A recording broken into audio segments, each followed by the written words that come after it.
చంపడానికి అక్కడ ప్రయత్నం చేసింది.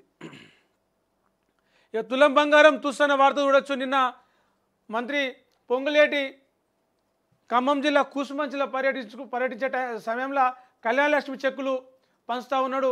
అప్పుడే మహిళలు అడిగారు, కళ్యాణ లక్ష్మి చెక్కులు ఇస్తున్నారు కానీ మరి తులం బంగారం ఏది సార్ అంటే, తులం బంగారం ఇస్తేందుకు ఇప్పుడు మా దగ్గర డబ్బులు లేవు, నిధులు లేవు, నిధుల కొరత ఉంది, కొన్ని రోజుల తర్వాత రాష్ట్ర పరిస్థితి బాగా అయితే అప్పుడు ఇస్తాం తులం బంగారం, ఇప్పుడైతే ఇవ్వలేమని చెప్పేసి చెప్పిండు.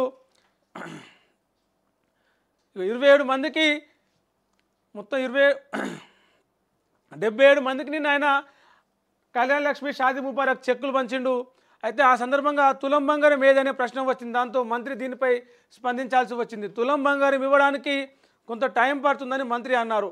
రాష్ట్ర ఆర్థిక పరిస్థితి అంతంత మాత్రంగానే ఉందని, అభివృద్ధి సంక్షేమం 2 అంశాలను బ్యాలెన్స్ చేసుకుంటూ పాలన సాగిస్తున్నట్టు ఆయన తెలిపారు.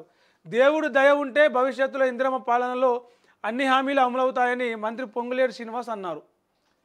ప్రస్తుతం ఇందిరమ్మ ఇళ్ల పంపిణీపై ప్రభుత్వం ఫోకస్ పెట్టిందని, మరో 10 రోజుల్లో తొలి విడత పూర్తవుతుందని, ఇప్పుడు 2వ విడత దరఖాస్తులు పరిశీలిస్తున్నారని చెప్పింది. ఇట్లా అన్నట్టు తులం బంగారం గురించి అడిగితే దాన్ని డైవర్ట్ చేయడానికి ఇందిరమ్మ ఇళ్లను గుర్తు చేసిండు మంత్రి చాలా తెలివిగా.